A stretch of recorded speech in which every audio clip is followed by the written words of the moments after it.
قالوا لي: "يا عم أنت ما حدش بيتابعك." قُلت لهم: "لأ، ده أنا ورايا جمهور كبير أوي وإحنا قرّبنا نوصل للمليون." بيقولوا لي: "سلِّم إيديك يا أبانوب." وبيحطّوا لي قلوب. مش أنتم بتحطّوا لي قلوب والّا إيه؟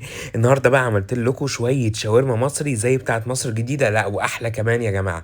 تعالوا بقى إيه، نبدأ وقولوا لي: "سلِّم إيديك يا أبانوب."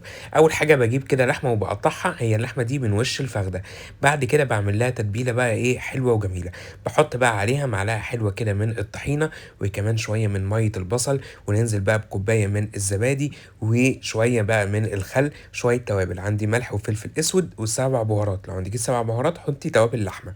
بعد كده حطيت بقى شوية من زيت الزيتون وبدأت بقى إيه، أخلط كل الكلام ده مع بعض. ولازم يا جماعة اللحمة تقعد في التتبيلة شوية حلوين، أنا قعدتها حوالي إيه، حوالي ساعتين. بعد كده بقى يا جماعة باعمل خطوة مهمة أوي عشان آخد بقى حلاوة ومزازة إيه، الشاورما. عندي البصل قطعته جوليان شرايح زي ما أنتم شايفين، وبدأت كده إيه، أحط له إضافة مهمة، إيه هي؟ هاحط له كده معلقة من السُمّاق. السُمّاق مهم جدًا يا جماعة. بعد كده هادّي بقى تقليبة للبصل واسيبه بقى شوية على جنب.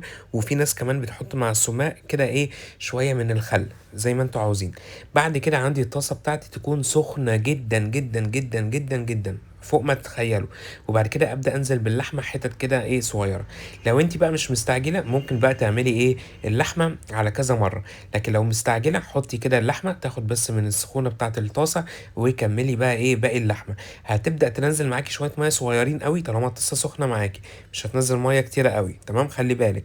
بعد كده بقى عقبال بقى ما اللحمة بقى تبدأ كده تاخد لون، عندي بقى كوباية طحينة، حطيت رشة ملح ورشة كمون وشوية خل وشوية مَيّة سخنة وبدأت أقلِّب. وكده بقى عملت أحلى وأسهل صوص طحينة علشان إيه، عشان ساندوتشات الشاورما. تعالوا بقى نرجع للشاورما وهي على النار.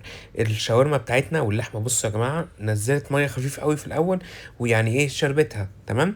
بعد كده بقى هابدأ أحط بقى عليها شوية الإضافات، إيه هم؟ عندي بقى البصل أبو سُمّاق اللي أنا عملته، بيدّي طعم حلو أوي ومزازة جامدة أوي. وكمان يا جماعة اللحمة هتلاقوها طرية من الزبادي، تمام، ممكن تستغنوا عن الزبادي كمان.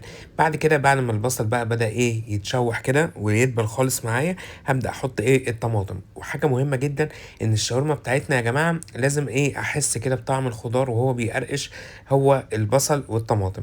وأنا خلاص باقفل النار هابدأ كده أحط إيه شوية من البقدونس.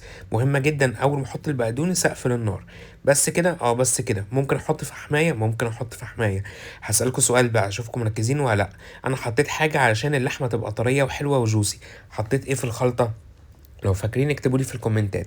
هابدأ كده عندي بقى العيش الكايزر بتاعنا، وهابدأ كده أعمل بقى ساندوتشات شاورمة اللحمة مع شوية الطحينة. وعملت بقى كمية ساندوتشات بجد زي العسل.